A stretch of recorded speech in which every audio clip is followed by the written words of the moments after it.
क्या रूस वेनेजुएला को ऑरेंजिक मिसाइल देगा? रूस की रक्षा समिति ने पुतिन को यह सुझाव दिया है कि वो वेनेजुएला को जल्द से जल्द ऑरेंजिक मिसाइल की बड़ी खेप भेजे। पुतिन को ऑरेंजिक मिसाइल को एटमी धमाके जैसा वॉर करती है। वही प्रेसिडेंट ट्रंप ने चेतावनी दी है कि उसके पास इतने एटम बम हैं जिससे धरती को 150 बार तबाह किया जा सकता है। ट्रंप की यह धमकी सिर्फ रूस ही नहीं बल्कि चीन के लिए भी है, जिस पर हाइड्रोजन बम से युद्ध भड़काने का आरोप अमेरिका की तरफ से उछाला गया है। खास रिपोर्ट देखिए।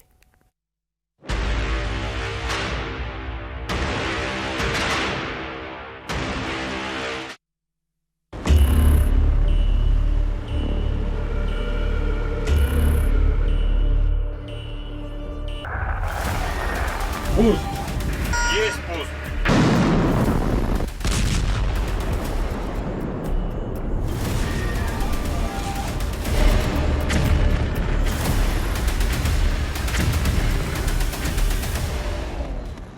मिसाइलों से नहीं,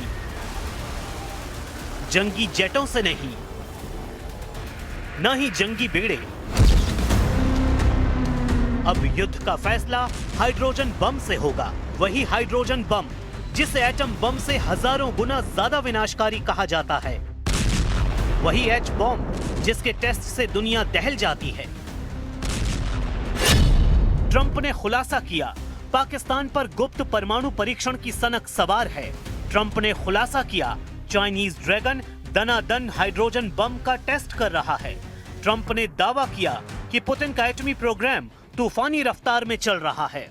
ट्रंप की धमकी, एटम बम से 150 बार तबाह कर सकता हूं ये दुनिया। ट्रंप के सभी दावे खारिज किए जा सकते हैं, लेकिन आखिरी दावे को कोई भी हल्के में नहीं ले रहा। अमेरिका ने अगर अब एटमी धमाके शुरू कर दिए तो यकीन मानिए उसके दुश्मन देशों का धरती पर बचना नामुमकिन है।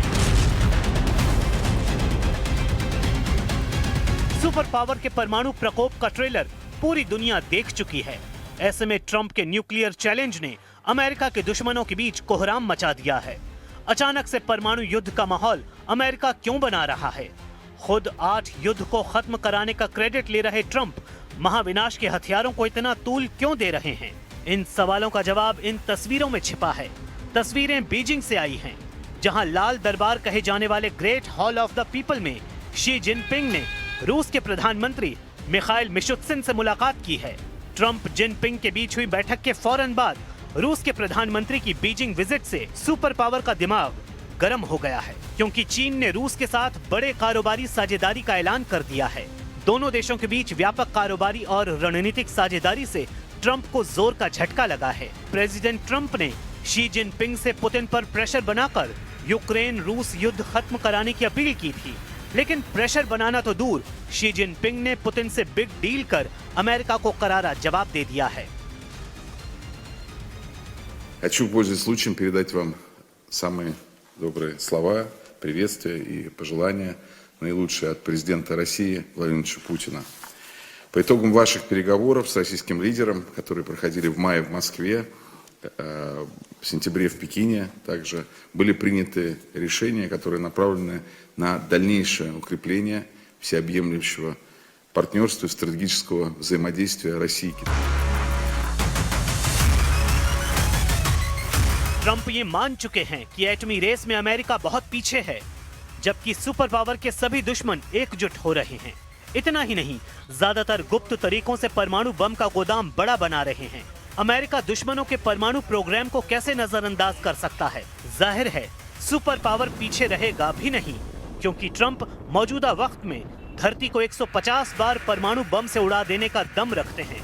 प्रेसिडेंट ट्रंप ने एक इंटरव्यू में दावा किया है कि हमारे पास इतने परमाणु हथियार हैं कि हम इस धरती को 150 बार नष्ट कर सकते हैं। रूस के पास भी बड़ी संख्या में परमाणु हथियार हैं और चीन के पास भी जल्द ही काफी हथियार होंगे। उनके पास अभी भी अच्छी खासी संख्या में हैं। ट्रंप ने सर्वनाश के हथियारों पर लंबी बात की है, लेकिन पूरी बातों में ये सबसे डरावनी लाइनें हैं। असल में प्रेसिडेंट ट्रंप को रूस से ज्यादा टेंशन चीन ने दे दी है। चाइनीज अकादमी ऑफ साइंसेज के Shanghai institute of applied physics ने थोरियम को यूरेनियम ईंधन में बदलने में कामयाबी हासिल की है, जिससे बड़ी मात्रा में न्यूक्लियर एनर्जी की संभावना खुल गई है। थोरियम ऐसा मेटल है जो रेडियो एक्टिव होता है। थोरियम से न्यूक्लियर रिएक्टर का ईंधन तैयार किया जा सकता है। यूरेनियम की तुलना में थोरियम की मात्रा भी ज्यादा है। थोरियम से तब एनर्जी निकलती है जब इसे परमाणु विखंडन के लिए इस्तेमाल किया जाता है। चीन ने 2 मेगावाट का दुनिया का पहला थोरियम रिएक्टर बना लिया है। चीन के पास 1000 सालों तक थोरियम भंडार है। अमेरिका को जब से ये जानकारी मिली है, खलबली मच गई है। इसलिए प्रेसिडेंट ट्रंप ने चीन को अमेरिका के लिए सबसे बड़ा खतरा कहा है। इंटरव्यू में ट्रंप ने कहा, जैसे चीन अमेरिका के लिए खतरा है, वैसे ही अमेरिका भी चीन के लिए बड़ा खतरा है। हम उन्हें देखते हैं, वो हमें देखते हैं। दुनिया बहुत प्रतिस्पर्धी है, खासकर जब बात अमेरिका और चीन की हो। ट्रंप ने दावा किया है कि चीन बहुत जल्द रूस की तरह परमाणु हथियारों का बंदोबस्त कर लेगा। हालांकि उन्होंने ये भी साफ किया कि अमेरिका के पास सबसे ज्यादा एटम बम हैं, जिनका परीक्षण करके वो सबसे भयानक और विनाशकारी न्यूक्लियर हथियार हासिल कर लेंगे।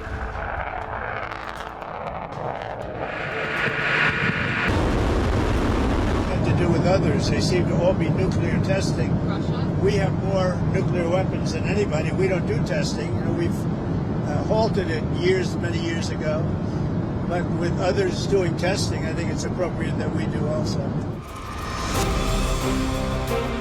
अमेरिका को दुश्मनों के एटम बम से जितना खतरा है, उतना ही उसके दोस्त देशों को तबाही का डर है। अमेरिका पर निशाना साधने से पहले प्रेसिडेंट पुतिन यूरोप को परमाणु हमले से दहलाने की धमकी कई बार दोहराते आ रहे हैं। हाल ही में लगातार परमाणु हथियारों के परीक्षण से उनके अगले कदम का अंदाजा लगाया जा सकता है। अमेरिका को शक है कि पुतिन खुद हमले के बजाय किसी दोस्त देशों से यूरोप पर परमाणु बमों की बौछार करवा सकते हैं। इसके लिए किम जोंग उनका नाम सबसे आगे है। हालांकि अमेरिका के एटमी प्रोग्राम डायरेक्टर हीथर विलियम्स ने साफ किया है कि किम के डर से अमेरिका परमाणु टेस्ट नहीं कर रहा। सुपर पावर के परमाणु परीक्षण की असली वजह चीन और रूस हैं। There isn't a technical reason for the U.S. to return to testing just in response to North Korea, but it is worth noting that both Russia and China have been testing nuclear delivery platforms over the past year. A year ago, China tested an intercontinental ballistic missile over the Pacific, and just in the past month, the Russians have tested a new nuclear-powered, nuclear-capable cruise missile that has incredibly long ranges. And they've also tested an underwater drone that could potentially carry nuclear weapons, according to Putin. ये तय है कि अब America एटमी power बढ़ाएगा। इससे रूस और चीन को भी एक तरह से परमाणु हथियारों को बढ़ाने का लाइसेंस मिल जाएगा। वैसे भी न्यूक्लियर वॉर के आसार तेजी से बन रहे हैं।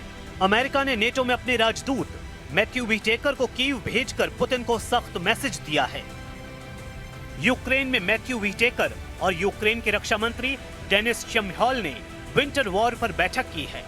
ट्रंप के राजदूत ने अब खुलकर यूक्रेन को नेटो फोर्स की मदद का रास्ता साफ किया है। यही नहीं, यूक्रेन यूरोपीय देशों के साथ मिलकर हथियारों की फैक्ट्रियां बनाने का ऐलान पहले ही कर चुका है। यूक्रेन ने अपने हथियारों की फैक्ट्रियां बर्लिन और कोपेनहेगन में बनाने की जानकारी दी है, जहां बने ड्रोन और तोपखानों के निर्यात से यूक्रेन को अच्छी खासी आर्थिक मदद मिलने वाली है। Відкриваємо дві експортні столиці. Ви знаєте, що це ко-продакшн і експорт, про який ми говорили, тієї зброї, яку ми можемо дозволити собі продавати, щоб мати додаткові гроші на наше внутрішнє виробництво дефіцитних речей, на які нам не вистачає грошей. Перші дві столиці – це вирішено на рівні компаній, які будуть в ко-продакшні, а також на рівні держав. Перші дві столиці – це наших представництва там будуть, це Берлін і Копенгаген. यूक्रेन जितना मजबूत होगा, पुतिन उतने ही आक्रामक होंगे। पुतिन जितने गुस्से में आएंगे, एटम बम पर उतना ही प्रेशर बढ़ेगा। वैसे प्रेसिडेंट पुतिन सीधे अमेरिका से युद्ध की जगह उन्हें फ्रंट पर घेरने की कोशिश में जुटे हैं, जहां सुपर पावर हमले कर रहा है। रूस के रक्षा समिति के उपाध्यक्ष एलेक्सी जुरावलेव ने दावा किया है कि पुतिन ट्रंप के खिलाफ ऑर्शनिक मिसाइल को युद्ध में उतार सकते हैं। पुतिन जिस फ्रंट पर एटमी मिसाइल की तैनाती करेंगे, वो वेनेजुएला हो सकता है, जहां अमेरिका के हमले जारी हैं। वेनेजुएला के राष्ट्रपति निकोलस मादुरो ने ऐलान किया है कि वो हर दिन प्रेसिडेंट पुतिन के संपर्क में हैं। मादुरो ने दावा किया है कि पुतिन वेनेजुएला की रक्षा के लिए हर तरह से मदद के लिए तैयार हैं। Y entenderse. Un hombre que defienda el derecho internacional, los derechos humanos y esté en contra de crímenes como estos, que amenazan la vida de los pueblos del Caribe, pero amenazan lo más grave, la paz, la estabilidad de nuestra región. जिस दांव से America अब तक Putin को परेशान कर रहा था, वही रूस अब आजमा रहा है। मतलब अमेरिका के दुश्मनों को दोस्त बनाकर रूस युद्ध में उलझा रहा है। लेकिन ऑर्शनिक जैसी मिसाइल को क्या पुतिन मादुरो जैसे कट्टर लीडर को देने का जोखिम मोल ले सकते हैं? पुतिन की बहुत ही खतरनाक बैलिस्टिक मिसाइल 4000 डिग्री वाला हमला करती है। इसके हमले के बाद ऐसी गर्मी पैदा होती है कि सब कुछ भाप बन जाता है। पुतिन की ऑर्शनिक एक परमाणु मिसाइल है, लेकिन अभी इसे एटम बम से लैस नहीं किया गया है। 21 नवंबर 2024 को यूक्रेन पर जब ये मिसाइल गिरी, तब इसके वॉरहेड कैसे एक के बाद एक निप्रो शहर पर फटे, पुतिन बार-बार बता रहे हैं कि अब यूरोप की खैर नहीं। Если нужно будет, мы увидим, что требуется применение более мощного оружия средней дальности, мы, конечно, его используем. Но мы не спешим, у нас ведь это не секрет, да мы не скрываем. И я говорил, у нас пока немного этих систем «Орешник». Они у нас есть. И не одна система. Но мы не спешим их применять, потому что это оружие мощное, оно предназначено для решения определенных задач.